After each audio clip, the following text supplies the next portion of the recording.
నేత చంద్రబాబు పదే పదే చెప్తున్నారు. ఇక ముందు కూడా అభివృద్ధి తమ వల్లే సాధ్యమని అంటున్నారు. దానికి మీ సమాధానం ఏంటి? ఇంకోటి, జిహెచ్ఎంసీ ఎన్నికల్లో మీ ప్రత్యర్థి ఎవరు సార్? మీ పోటీ ఎవరితో? మొదటి ప్రశ్నకు నా సమాధానం, చంద్రబాబు నాయుడు గారికి పాపం ఊడ్చుకోవాలంటే హిందూపురం నుంచి ఇచ్చాపురం దాకున్నది. ఆయనకి ఎన్ని నగరాలు ఉన్నాయండి ఆంధ్రప్రదేశ్లో?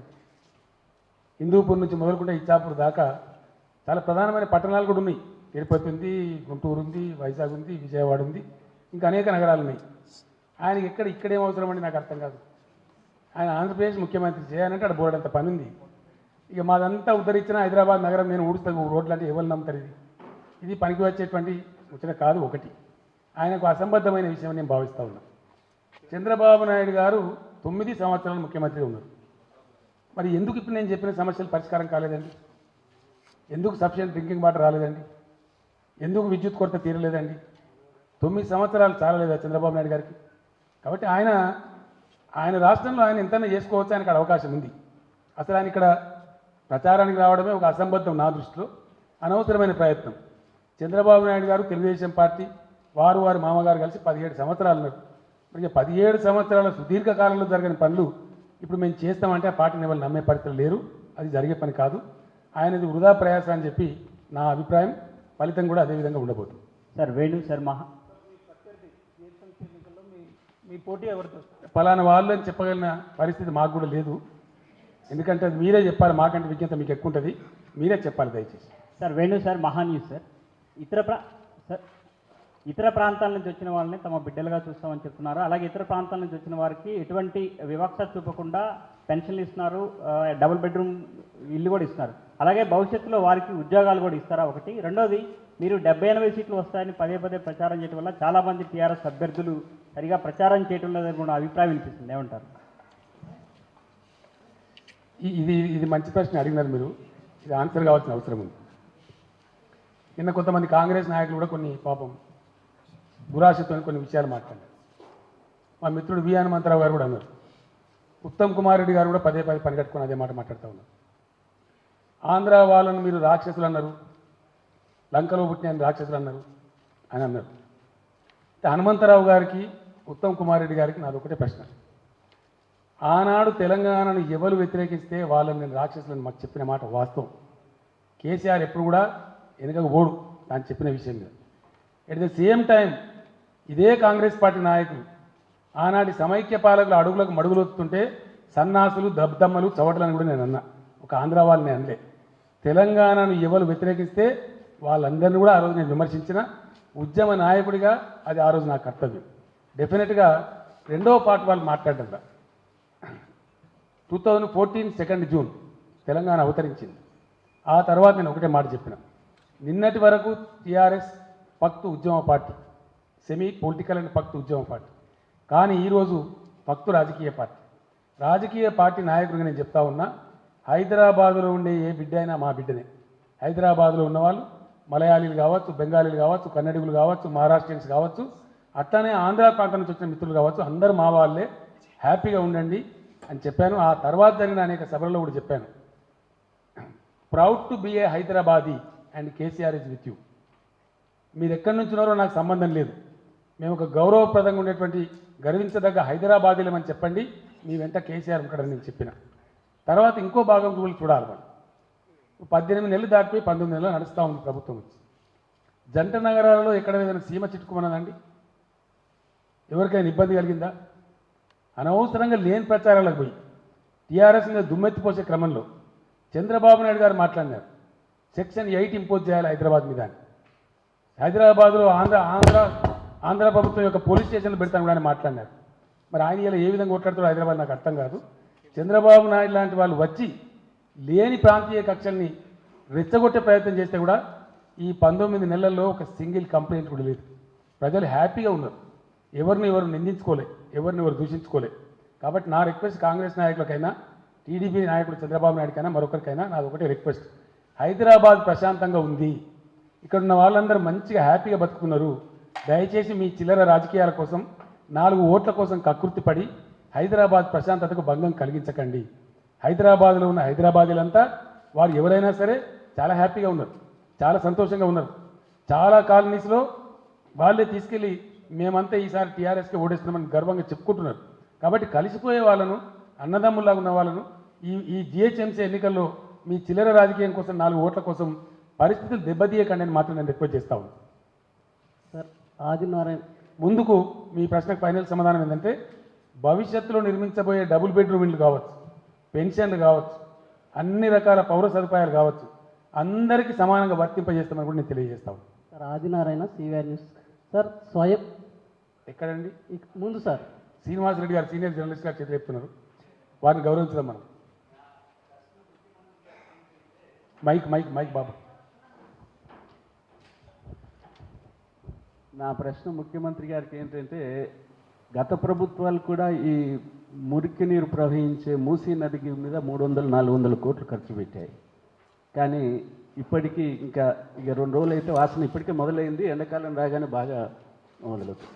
మీ ప్రియారిటీగా మూసీ నదిని డెవలప్ చేయడానికి ఏంటో చెప్తే సంతోషంగా ఉంటుంది. సరే, ఇప్పుడు రిజ్యూవనేషన్ ఆఫ్ రివర్స్ అని చెప్పి ఒక స్కీమ్ జరుగుతూ ఉంది. ఆ మధ్య మీరు చూశారు, హుస్సేన్ సాగర్ భగవంతుడు ఇచ్చినటువంటి గొప్ప వరం. అదొక న్యాచురల్ లేక్. యాక్చువల్గా కులీ కుతుబ్ షాలు వేటకు వెళ్ళినప్పుడు నవబోత్పాదం మీద నుంచి చూస్తే కనిపించినటువంటి సహజ సిద్ధమైన సరస్సు హుస్సేన్ సాగర్. దాన్ని ఇంకా గొప్పగా డెవలప్ చేయొచ్చు అని చెప్పి ఆలోచించిన ఆ రాజులు ఆల్మోస్ట్ నాకున్న నాలెడ్జ్ మేరకు 1525లో హుస్సేన్ షావలి అనేటువంటి ఆ పెద్ద మనిషికి అప్పచెప్పి దాన్ని అద్భుతంగా చేయమంటే అప్పుడు నిర్మాణమైంది హుస్సేన్ సాగర్. అది అద్భుతంగా ఉండే, హైదరాబాద్కు మంచినీటి సరస్సు కూడా ఉండే. కానీ తదనంతరం సమైక్య రాష్ట్రంలో అది మొత్తం కూలి కంపు కొట్టి సర్వనాశనమైంది. ఆ సందర్భంలో దాన్ని ఖాళీ చేసి ఆ కెమికల్ అంతా తీసేసి కెమికల్స్ దానిలో కలవకుండా డైవర్ట్ చేస్తామంటే చాలామంది వివాదం కూడా చేసినారు. అదొక సదుద్దేశంతో ప్రభుత్వం చేసినటువంటి పని. ఆ సందర్భంలో ఆస్ట్రియా దేశం వాళ్ళు వచ్చినారు. ఈ రివర్స్ రిజ్యూవనేషన్ కానీ లేక్స్ను పరిశుభ్రంగా మార్చడానికి కానీ ఆస్ట్రియా దేశం వాళ్ళ దగ్గర కొంత టెక్నాలజీ ఉంది. వాళ్ళు వచ్చారు, వాళ్ళకి ఆ పని కూడా అప్పగించాం. ఇటు మూసీని అటు హుస్సేన్ సాగర్ను డెఫినెట్గా పరిశుభ్రమైనటువంటి అందమైనటువంటి అసెట్స్గా నగరాన్ని తయారు చేస్తాం. ఇది కేసీఆర్గా నేను హామీ ఇస్తా ఉన్నా, దాని ఆచరణలో చూపెట్టబోతామని నేను మనవి చేస్తా ఉన్నా.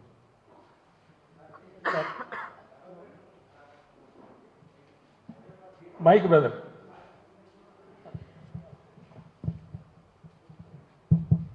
సరే, డబుల్ బెడ్రూమ్ ఫ్లాట్కి సంబంధించిన హైదరాబాద్ నగరంలో కట్టే వాటికి జిహెచ్ఎంసీ బడ్జెట్ తక్కువ. ఇందాక మీరు చదివినట్టుగానే బ్రిక్స్ బ్యాంకు నుంచి తెచ్చే డబ్బులే పెడతారా, లేకుంటే కనుక రాష్ట్ర బడ్జెట్ నుంచి తీసుకుంటారా? జంట నగరాల ప్రజలకు నాది ఒకటే మనవి. ఎలక్షన్లలో అవాకులు చవాకులు, అసత్యాలు అర్ధసత్యాలు కొన్ని పార్టీలు ప్రచారం చేస్తూ ఉంటాయి. ఐడిహెచ్ కాలనీ నేను ఒక మోడల్గా నిర్మాణం చేయించాను. దాన్ని చూసి చాలామంది చాలా హ్యాపీగా ఫీల్ అయ్యారు. దాని కింద ఇప్పుడు కేంద్ర ప్రభుత్వంలో ఉన్నటువంటి అనేక పథకాలు ఉన్నాయి. అర్బన్ హౌసింగ్లో రాష్ట్ర ప్రభుత్వం బడ్జెట్లో కేటాయించే కేటాయింపులు కూడా ఉంటాయి. అది కాకుండా జంట నగరాల ప్రజలకు ప్రత్యేకంగా ఇటీవల నేను లెక్కలు తీయించాను. ఒక 1000 ఎకరాల జాగాను సమకూర్చడం జరిగింది. దిల్ కింద ఉన్నటువంటి ల్యాండ్స్ కానీ, హౌసింగ్ బోర్డు కింద ఉన్నటువంటి ల్యాండ్స్ కానీ, కొన్ని ఇతర సంస్థలకు కేటాయించబడి నిరుపయోగంగా ఉపయోగించకుండా ల్యాండ్స్ కానీ, నగరం పక్కనే ఉన్నటువంటి ల్యాండ్స్ 1000 ఎకరాల పైన ఉంది. ఈ 1000 ఎకరాలలో ఈ వచ్చే సంవత్సరంలో అద్భుతంగా 1,00,000 ఇండ్లు జంట నగరాల ప్రజలకు టవర్స్ రూపంలో నిర్మించబోతాం. లిఫ్ట్స్ పెట్టి 12 అంతస్తులు కావచ్చు, 15 అంతస్తులు కావచ్చు. అవి సకల సదుపాయాలు ఉండే టవర్స్. ఏదో బయటపడేసేదో కట్టేసామన్నట్టు కాకుండా, నేను వరంగల్లో మన జర్నలిస్ట్ మిత్రులు కూడా చెప్పాను, వరంగల్ జర్నలిస్ట్ కాలనీ హైదరాబాద్ జర్నలిస్టులు అసూయ పట్టేట్టు ఉండాలని చెప్పాను. మరి మీరు ఎప్పుడు ముందుకు వస్తారో నాకు తెలియదు. మీరు కోరితే దీనిలో నుంచి జాగా తీసి మన జర్నలిస్ట్ కూడా కట్టుకుందాం. ఎందుకంటే అందరూ ఆత్మగౌరవంతో బతకాలి, ఒక గూడు కలిగి ఉండాలనేదే టీఆర్ఎస్ ప్రభుత్వ లక్ష్యం. 1000 ఎకరాల జాగా హైదరాబాద్లో ఉండడం అనేది చాలా పెద్ద ఆస్తి. దాని తర్వాత నిర్మాణానికి అయ్యే ఖర్చు చాలా తక్కువ. జాగాకే చాలా కాస్ట్లీ ఉంటుంది ఇక్కడ. కాబట్టి 1,00,000 ఇండ్లు వాళ్ళకు కూడా కట్టబోతాం. మీ సహకారంతో జర్నలిస్టు మిత్రులకు కూడా బ్రహ్మాండమైన ఒక అపురూపమైన కాలనీ హైదరాబాద్లో కట్టబోతాం. జర్నలిస్టులతోనే కమిటీ వేసి కేసీఆర్ ఒక మాట అంటే ఒక నిబద్ధతతో ఉంటాడు. కారణం ఏంటంటే అన్ని చూసుకొని డెఫినెట్గా మీరు అన్నట్ల హడుకో నుంచి రుణం తీసుకుంటాం, రాష్ట్ర ప్రభుత్వం నుంచి పెడతాం. హైదరాబాద్లో భూములు అమ్మితే వచ్చే డబ్బులు కూడా ఈ పేదల ఇళ్ళ కోసమే పెడతాం. అనేక రకాల టైప్ చేసుకొని పెడతాం. 100% నేను మళ్ళొకసారి మనవి చేస్తా ఉన్నా, తెలంగాణ ధనిక రాష్ట్రం అని నేను ప్రకటించున్నాను. ఈ సంవత్సరం ట్రెండ్స్ చూస్తే కూడా 15% పెరుగుదల ఉంది. స్టేట్ ఓన్డ్ రెవెన్యూలు ఎస్ఓటిఆర్ ఎస్ఓఆర్ రెండు కలిపి ఎస్ఓఆర్ అంటారు. స్టేట్ ఓన్డ్ రెవెన్యూ 15% గ్రోత్ ఉంది స్టేబుల్గా. ఇది చైనా దేశంలో కూడా లేనటువంటి గ్రోత్, అద్భుతంగా ఉంటుంది. ఈ సంవత్సరం బహుశా నాకుండే పరిజ్ఞానం మేరకు ఈ మధ్య నేను ఫైనాన్స్ డిపార్ట్మెంట్ వాళ్ళతో మాట్లాడినా, మన ప్లాన్ ఎక్స్పెండిచరే 60,000 కోట్ల రూపాయల పైచీలకు ఉండబోతా ఉంది. ఇది 23 జిల్లాల ఆంధ్రప్రదేశ్లోనే లేదు, 10 జిల్లాల తెలంగాణకే ప్లాన్ ఎక్స్పెండిచర్ 60,000+ క్రోర్స్ ఉండబోయే అవకాశం ఉంది. మార్చ్ 31 లెక్కలను తేల్తాయి. బడ్జెట్ సెషన్లో బడ్జెట్లో మేము ముందుకు రాబోతా ఉన్నాం. కాబట్టి మనకు రిసోర్స్ ఉంది, అద్భుతమైన రిసోర్స్ ఉంది. కాబట్టి జంట నగరాలలో ఉండేటువంటి ప్రజలు పేదవాళ్ళు ఎవరైతే ఉన్నారో 100% ప్రతి ఒక్కరికి డబుల్ బెడ్రూమ్ కట్టించే బాధ్యత కేసీఆర్ది నాది అని చెప్పి మనం చేస్తాం.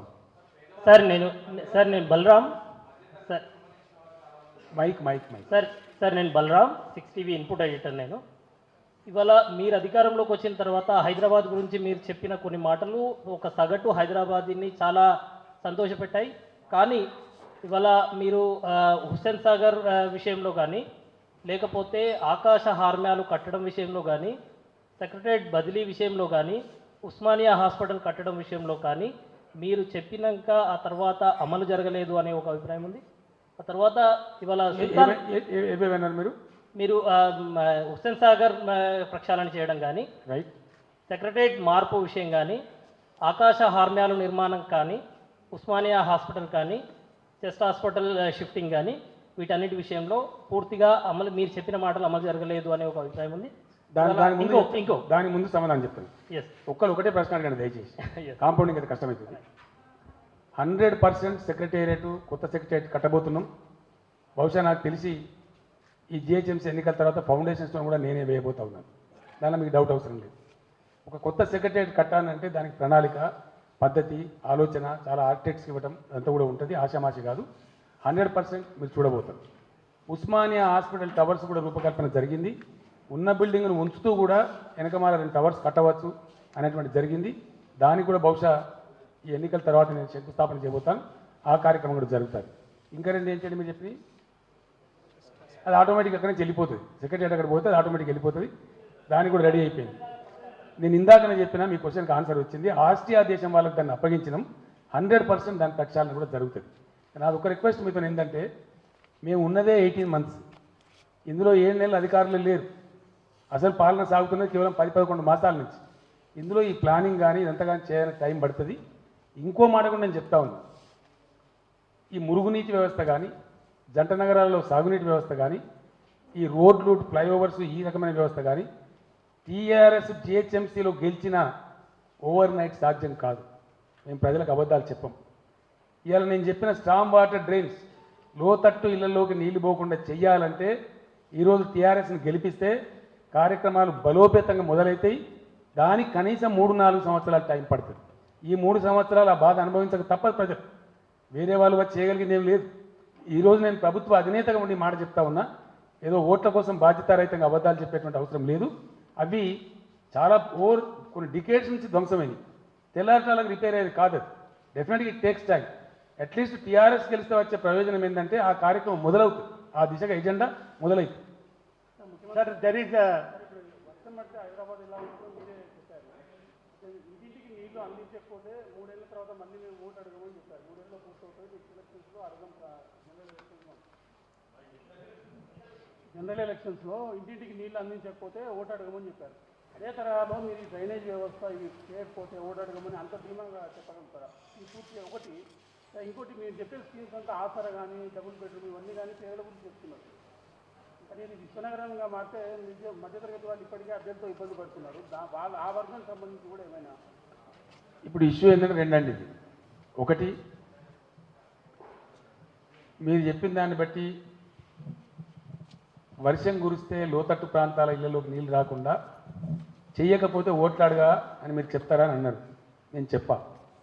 ఎందుకు చెప్పా అంటే నేను ఇంతకుముందు చెప్పిన, అది కావాలంటే కంప్లీట్ కావాలంటే మినిమం 4-5 సంవత్సరాల టైం పడుతుంది. కబ్జాదారులను తొలగించాలి, ఒడిలు కట్టుకోవడం తీసేయాలి, మనకి ఇంకో చోట ఇల్లు ఇవ్వాలి. చాలా ఆటంకాలు ఉంటాయి, ప్రతిబంధకాలు ఉంటాయి, కోర్టు స్టేలు ఉంటాయి దాంట్లో, నగరం కాబట్టి దానికి టైం పడుతుంది. నేను ఇంతకుముందు మనవి చేసినాను. కానీ డెఫినెట్గా 100% రాబోయే 4-5 సంవత్సరాలలో హైదరాబాదులో లోతట్టు ప్రాంతాలకు నీళ్ళు రాకుండా చేస్తాం. ఈ మిగిలిన 3-3.5 సంవత్సరాల కాలంలో మ్యాక్సిమం ఏరియాను ఆ బాధ నుంచి నివారించే ప్రయత్నం కూడా చేస్తాం. రెండవ పాయింట్ మీరు చాలా పర్టినెంట్ అడిగారు. డబుల్ బెడ్రూమ్ ఇల్లు నిరుపేదలకు నిర్మించిస్తాం. 6 లక్షల వరకు మాత్రమే ఆదాయం ఉన్న వాళ్ళకు ఒకటి క్రెడిట్ లింకేజ్ స్కీమ్ అని ఉంది. ఆ క్రెడిట్ లింకేజ్ స్కీమ్ కింద 2,30,000 రూపాయలు బెనిఫిట్ వచ్చే ఆస్కారం ఉంది. ఆ స్కీమ్ ఇప్పుడు హౌసింగ్ వాళ్ళు రూపకల్పన చేస్తూ ఉన్నారు. ఎవరైతే గుడిసెలు వేసుకున్న వాళ్ళకే డబుల్ బెడ్రూమ్ ఇల్లు కాదు, కిరాయకు ఉన్నటువంటి అద్దెకు ఉన్నటువంటి మధ్యతరగతి ప్రజలకు కూడా డెఫినెట్గా డబుల్ బెడ్రూమ్ ఇల్లు ప్రభుత్వం నిర్మించి ఇస్తుంది. Sir, there is a growing frustration among the student community. You have mentioned everything, but you have not mentioned anything about the employment opportunities for the students. I am mentioning things in connection with the GHMC. That is not going to the general issues. Sir,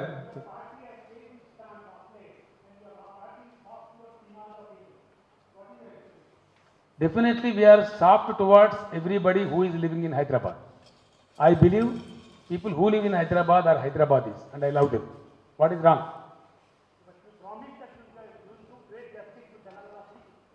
You take the mic, please. Yeah, you promised that the slogan of which Telangana came to pass is that you will give great justice to local people. But of late you I are being very soft. I definitely said I will do great justice to the people of Telangana, but I never said I will do injustice to other people. Am I right? Your question is not correct, brother. I said very strongly that I will do justice to the people of Telangana.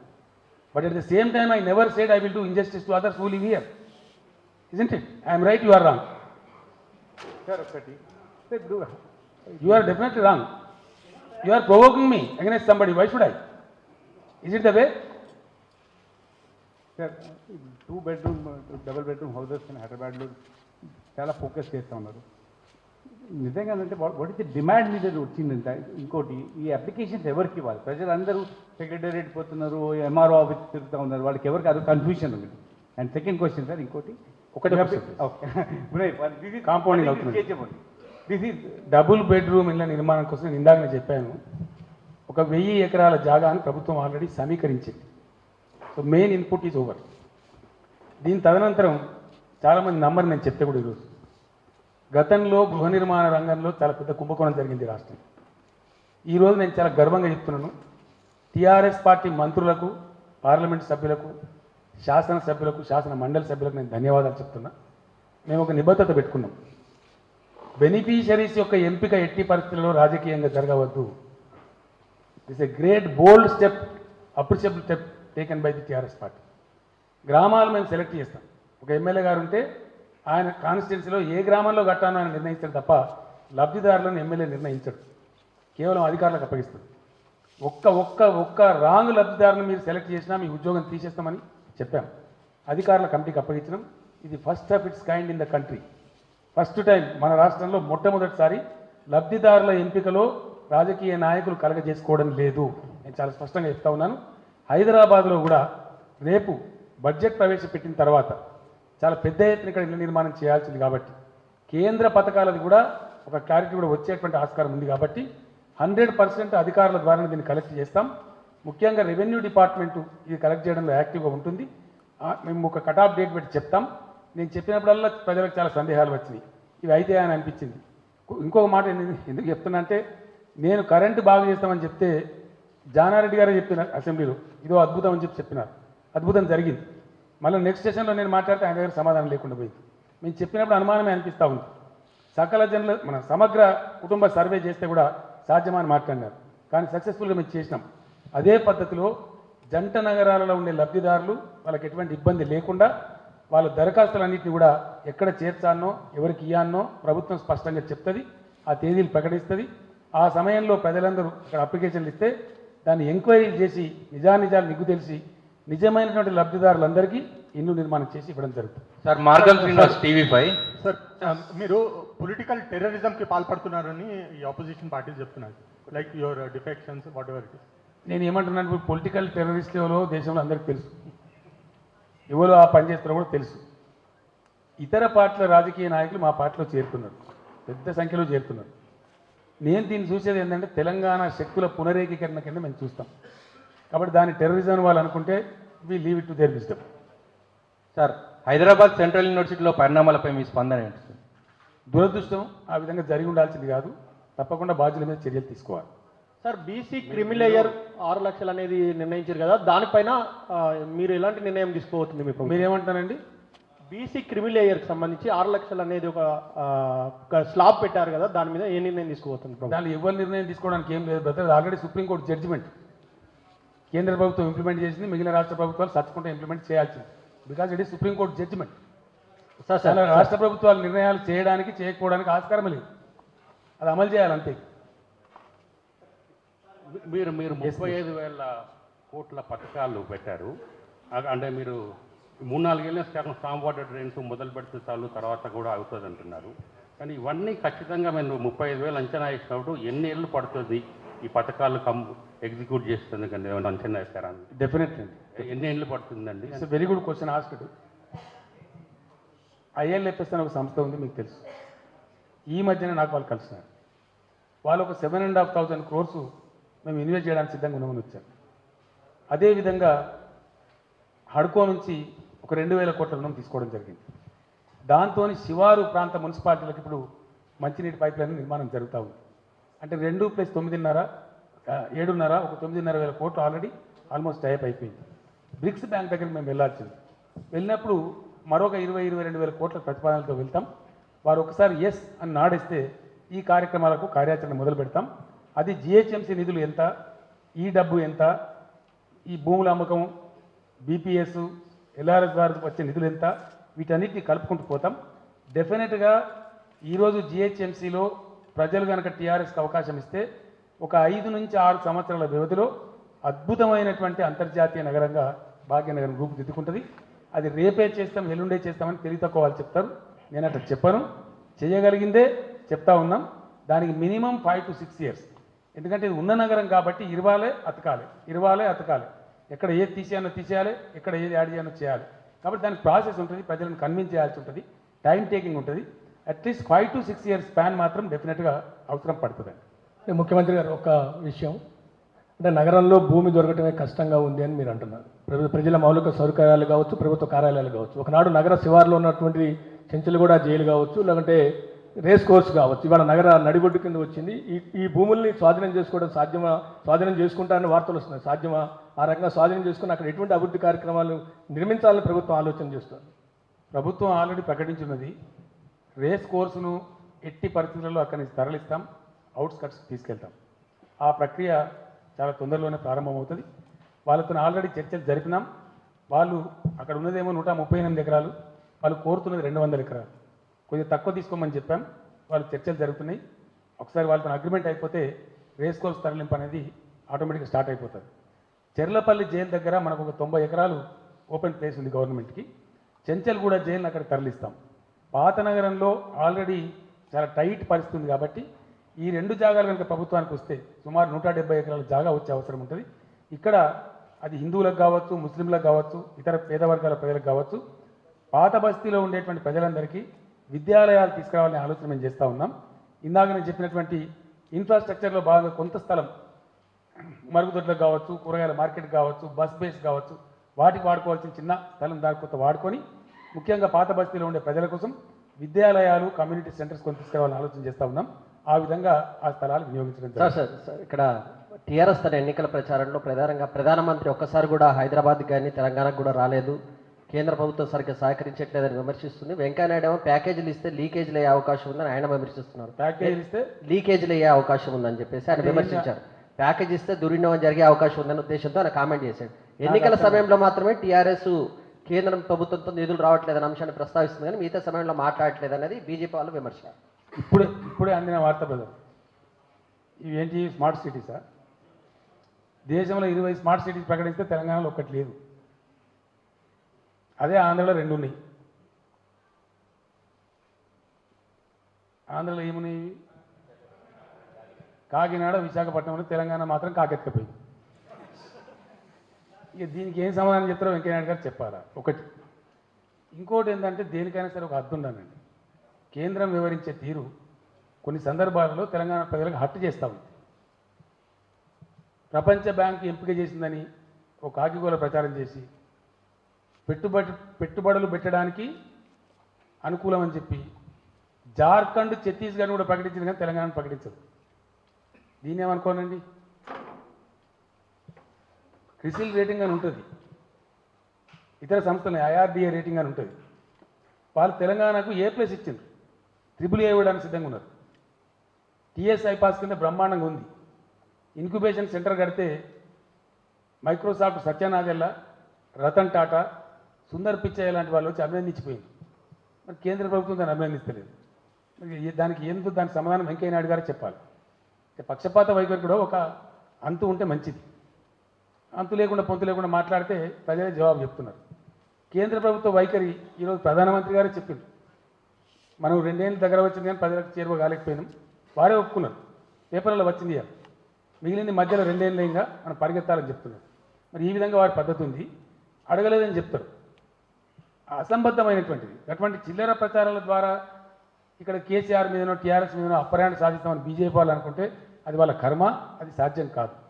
ఒక మంత్రిని పట్టుకొస్తారు, ఆయన వచ్చి వ్యవసాయ శాఖ మంత్రి, మాకు ఇంకా కరువు రిపోర్టే పంపలేదు అంటాడు ఆయన. అఫీషియల్గా మాకు ఇచ్చేది ఏంటండి, అక్టోబర్ 30 తర్వాత పంపమంటారు. ఆఫ్టర్ అక్టోబర్ 30 పంపని అఫీషియల్గా చెప్తారు. కానీ ఆయనతో స్టేట్మెంట్లు ఏమి ఇస్తారు బీజేపీ వాళ్ళు, అడుగుతలేదు పంపిస్తలేరు అంటారు. ఇది అసంబద్ధమైన విధానం. ఒక రాష్ట్ర ప్రభుత్వానికి ఒక కేంద్ర ప్రభుత్వానికి ఉండేది మధ్యలో ఉండే రిలేషన్ ఏంటండి, కాన్స్టిట్యూషనల్ రిలేషన్, రాజ్యాంగపరమైనటువంటి సంబంధాలు ఉంటాయి. ఈ రాజకీయపరమైనటువంటి ఎన్నికలు వచ్చిన సందర్భంలో మంచో చెడ్డనో పాలసీలుగా మాట్లాడాలి. కానీ ఈ చిల్లర కారణాల వల్ల, ఈ చిలిపి ప్రచారాల వల్ల ఒక పార్టీని అప్రతిష్ట పాలు చేద్దామనుకునే ప్రయత్నం ఏదైతే ఉందో అది వాళ్ళకే బూమరాంగ్ అవుతుంది. అది కరెక్ట్, మంచిది కాదు. ఈ వెంకయ్య నాయుడు గారు అంత్యప్రాసాలు ఆదిప్రాసాలు మనందరికీ తెలుసు. ప్యాకేజీలు ఇస్తే లీకేజ్ అవుతుందండి, ఎక్కడ లీకేజ్ అవుతుందండి? ఆయన ఇచ్చిన ప్యాకేజ్ ఏంది, లీకేజ్ అయింది ఏంటి? ఈ వట్టి ప్రాసల కోసం మాట్లాడాలంటే నాకు కూడా అద్భుతమైన తెలుగు వస్తుంది. ఇక్కడ సార్ ఏ తప్పు ముచ్చట అది కాదండి. 100 సీట్లు గెలవకపోతే రాజీనామా చేస్తాను కేటీఆర్ అన్నాడా? అనలేదు. దయచేసి మీరే చెప్పండి.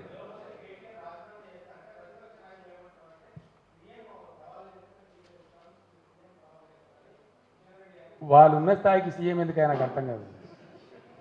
వాళ్ళు ఉన్న స్థాయికి సీఎం కావాలి నాకు. సార్ నేను చారీ సార్, నేను అనేది ఏంటంటే one thing is for sure, నేను డెఫినెట్గా చెప్తున్నా.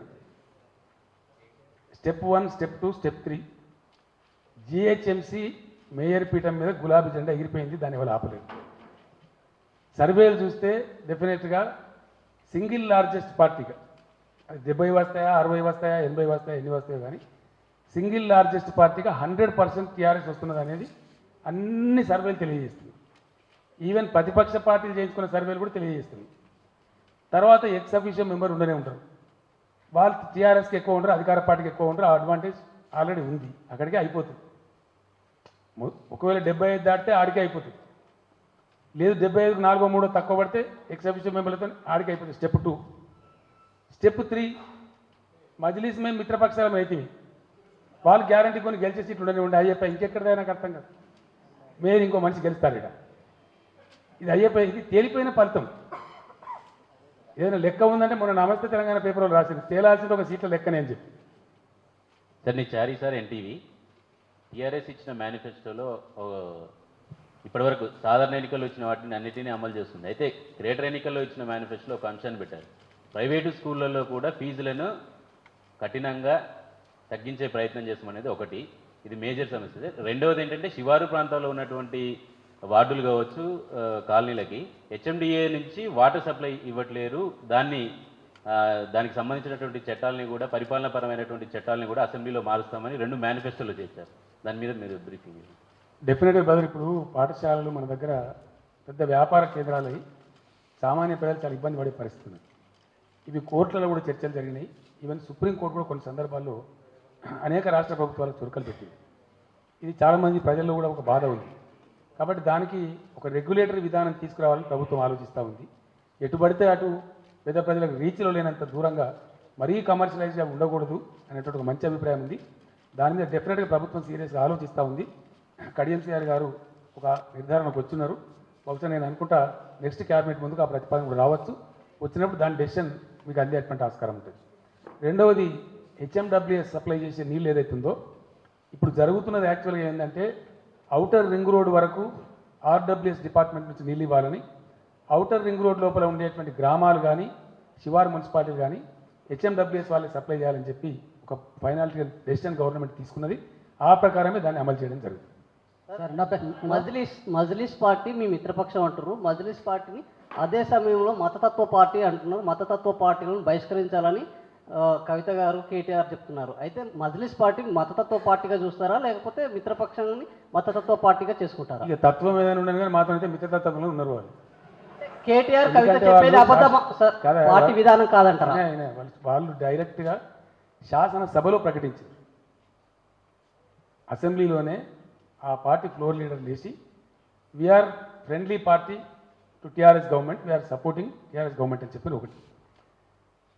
గవర్నమెంట్ వచ్చిన కొత్తలో మజ్లిస్ పార్టీ వాళ్ళ యొక్క అధికారిక కార్యాలయంలో సమావేశం పెట్టి సమావేశం నిర్ణయం తీసుకొని మేము ఫ్రెండ్లీ పార్టీగా ఉంటే మీ ప్రభుత్వానికి మద్దతు ఇస్తాం బేషరతుగా అని చెప్పి వాళ్ళు చెప్పారు.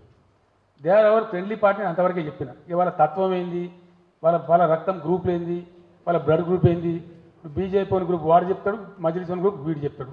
అది గ్రూపులు వాళ్ళు నిర్ణయించండి, మన మధ్యలో మనకెందుకు ఆ పేచీ? సార్ కేటీఆర్ కవిత గారు మనకెందుకంటే ఆ పేచీగా సార్ కేటీఆర్ కవిత గారు బహిష్కరించాలంటారు ఆ పార్టీలని. ఎవరిని బహిష్కరించాలన్నారు? మతతత్వ పార్టీ ఎంఐఎంని. నువ్వు ఎంఐఎం మతతత్వ పార్టీ నువ్వు అంటున్నావు ఇప్పుడు? కేటీఆర్ కవిత అన్నారు సార్. నువ్వు అంటున్నావా నేను అంటున్నా? సార్ పార్టీ ప్రచారకర్తలు కేటీఆర్ కవిత అంటున్నారు. నీకు అర్థమైతే లేదా? ఎక్కడ ఎవరో అన్నది తీసుకొచ్చి నన్ను అడిగేటాను నాకు అర్థం కాదు. సార్ నా పేరు Venkataraju sir, HMTV. Sir Congress party ఇప్పటికే మేయర్ క్యాండిడేట్ని అనౌన్స్ చేసింది. మీ క్యాబినెట్లో మహిళలు లేరని ఒక విమర్శ ఉంది. మొదటిగా వచ్చే ఈ తెలంగాణ తర్వాత వచ్చిన ఈ ఎలక్షన్స్లో మహిళలకు మేయర్ పదవిని ఇచ్చే అవకాశం ఉందా? క్యాబినెట్లో మహిళలు ఉండాలని రాజ్యాంగ నిబంధన ఎక్కడ లేదు. ఒకటి మాకుండేదే 17 మెంబర్స్ క్యాబినెట్. అనేక సామాజిక వర్గాలు, మంచి చెడ్డ, కొత్తగా వచ్చిన ప్రభుత్వం కాబట్టి మహిళలకు మేము వేరే చోటు ఇచ్చుకున్నాం. డిప్యూటీ స్పీకర్ గారు ఉన్నారు, విప్ గారు ఉన్నారు, ఇతరత్ర అవకాశాలు ఇచ్చినాం. మహిళలు మొత్తమే మేము విస్మరించినట్టు మాట్లాడడం కూడా కరెక్ట్ కాదు. తర్వాత మేయర్ది అడ్వాన్స్గా ప్రకటించడం అనేది సాధ్యం కాదు. ఫలితాలు తేలితే తప్ప, తేలిన తర్వాత అందరు కూర్చుంటారు, పెద్దలంతా కూర్చుంటారు, మాట్లాడతారు. ఈ టైంలో టార్గెట్స్ ఉన్నాయి. ఎవరు అవుతారన్న దానికంటే ముఖ్యం కంటే ఎవరు కావడం ద్వారా చేసిన వాగ్దానాలు నిలబెట్టాలి, ఎవరు కావడం ద్వారా మనం అనుకున్న గోల్స్ చేరుకోవాలి, లక్ష్యాలు చేరుకోవాలని ముఖ్యంగా ఉంటుంది. కాబట్టి అది నేను ఒక్కని చేసే నిర్ణయం కాదు. మొన్న సీట్లు ఇస్తే కూడా నేను అసలు కలవ చేసుకోలేదు. సర్వేలు వేసి ఒక కమిటీ వేసి పెద్దల ఆధ్వర్యంలో ఆ కమిటీ వాళ్ళని నిర్ణయం చేసిన తప్ప సింగిల్ సీటు కూడా ఫలానా వాళ్ళకి ఇవ్వండి, ఫలానా వాళ్ళకి ఇవ్వకండి అని నేను ఎక్కడ చెప్పలేదు. ఇప్పుడు మేయర్ వ్యవహారం కూడా రేపు ఒక కమిటీ కూర్చుంటారు. ఎవరు ఉంటే ఉత్తమంగా ఉంటుందని భావిస్తారో వాళ్ళు నిర్ణయిస్తారు, వాళ్ళు చెప్పిన ప్రకారం జరిగిపోతుంది. సార్ ఇంకో క్వశ్చన్ సార్, 2014 ఎలక్షన్లో మళ్ళీ second round yes please.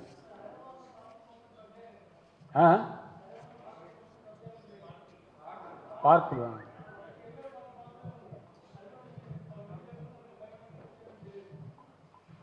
నేనేమంటున్నాడు brother, మీకు కరెక్ట్గా చెప్పాను.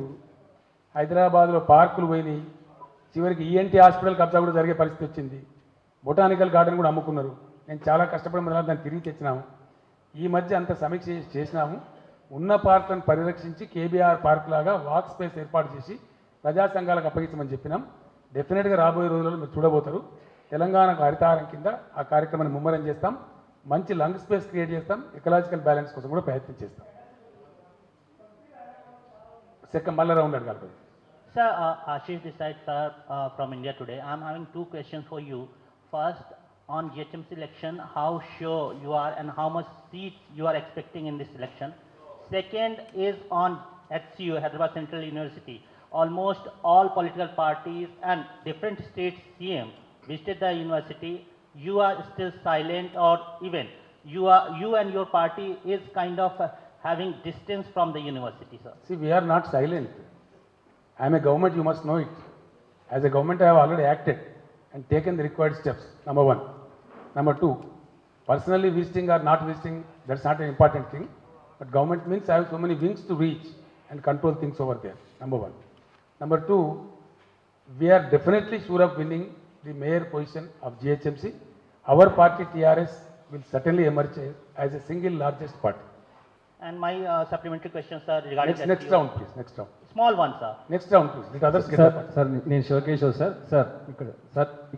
నేను శివకేశవ్ సార్, ఐ న్యూస్ ప్రతినిధిని. మన హైదరాబాద్ సంబంధించి తెలంగాణ సంబంధించి రెవెన్యూ యాక్ట్ విషయంలో చాలా ఇష్యూస్ ఉన్నాయి. ఈ దేని విషయంలో అండి? తెలంగాణ రెవెన్యూ యాక్ట్ని అడ్డం పెట్టుకొని హైదరాబాద్ తెలంగాణ రెవెన్యూ యాక్ట్ని అడ్డం పెట్టుకొని హైదరాబాద్ చుట్టుప్రాంతం రెవెన్యూ యాక్ట్ రెవెన్యూ చట్టం దాన్ని అడ్డం పెట్టుకొని హైదరాబాద్ చుట్టు ప్రాంతంలో చాలా వేల ఎకరాలు కబ్జాలకు గురైనాయి. ఇందులో నిజాం ల్యాండ్ అని, నాన్ నిజాం ల్యాండ్ అని, గవర్నమెంట్ ల్యాండ్ అని వేల ఎకరాలు కబ్జాలకు గురైనాయి. ఇప్పుడు కోర్టులలో డిస్ప్యూట్స్లో ఉన్నాయి. అట్లాంటి ల్యాండ్స్ని ప్రొటెక్ట్ చేయడానికి గవర్నమెంట్ ఏమైనా యాక్ట్ని తీసుకొస్తుందా? 100% చాలా తీవ్రంగా దాని మీద లోతుగా అధ్యయనం చేసినాం. మీరు చెప్పిన మాట కరెక్టు. దాదాపు 60-70 వేల ఎకరాల భూమికి సంబంధించి కోర్టులలో వివాదాలు ఉన్నాయి. పైగా ప్రాపర్టీస్ కానీ ఇతరత్రా కానీ గవర్నమెంట్ ఫైట్ చేస్తూ ఉంది. సో వీటన్నిటి కొద్దిగా క్రమ పద్ధతిలో ఒక రెగ్యులేట్ చేయడానికి, పటిష్టమైనటువంటి చర్యలు తీసుకోవడానికి ఈ మధ్యనే అపాయింట్ చేసినటువంటి CCLA రేమండ్ పీటర్ గారు చర్యలు తీసుకుంటా ఉన్నారు. కొద్ది రోజులలో మీకు ఆ డెసిషన్స్ అని మీ ముందు ప్రజల ముందు రాబోతాయి. సార్, నేను చైతన్య అండి, జై తెలంగాణ టీవీ నుంచి. Yeah please. విద్యుత్ విషయంలో మీ సాధించిన విజయం అని ప్రతి చోట కూడా టీఆర్ఎస్ నాయకులు ప్రభుత్వం చెప్తున్న నేపథ్యంలో ప్రతిపక్షాల నుంచి వ్యవసాయానికి వాడకపోవడం వల్లనే విద్యుత్తును హైదరాబాద్లో ఇవ్వగలిగారు అనేది ప్రతిపక్షాల విమర్శ. వైట్ పేపర్ వాడలేకపోవడం అంటే ఏం బ్రదర్? వ్యవసాయానికి ఇంత ముందున్న వినియోగం కంటే ఇప్పుడు వినియోగం తగ్గింది. ఎందుకు తగ్గింది? వాళ్ళు వ్యవసాయం చేయకపోవడం వల్ల, బోర్లు వాడకపోవడం వల్ల, కరువు వల్ల, నీటి కొరత వల్ల. అంటే వ్యవసాయం చేస్తలేరు రైతులు, బోర్లు వాడతలేరు. తగ్గింది అనేది ప్రతిపక్షాలు చేస్తుంది. ఇది ఏ మేధావి చెప్తుందండి? ఒక అర్థం ఉండన్న. వాగ్దానం చేస్తే నీళ్లు పీగిస్తామంటారు, రైతులు వాడకపోతే కరెంటు మిగులుతుంది. దీనికి అర్థం తలాతోక ఉండన్న. దాని మీద వైట్ పేపర్ రిలీజ్ చేయండి. వినియోగం ఎంత జరిగింది, గతంలో ఎంత జరిగింది, ఇప్పుడు ఎంత జరిగింది అనేది వారు మాట sir. One thing is for sure Chaitanya గారు, గతం కంటే ఈరోజు వినియోగం పెరిగింది. 5 నుంచి 10,000 మిలియన్ యూనిట్లు పెరిగింది. దానికి వైట్ పేపర్ చేసి అక్కర్లేదు. ఆన్లైన్లో ఉంటుందండి, ఎలక్ట్రిసిటీ బోర్డు యొక్క ఆన్లైన్లో ఉంటుంది, ఎవరైనా చూసుకోవచ్చు. సీఎం గారు,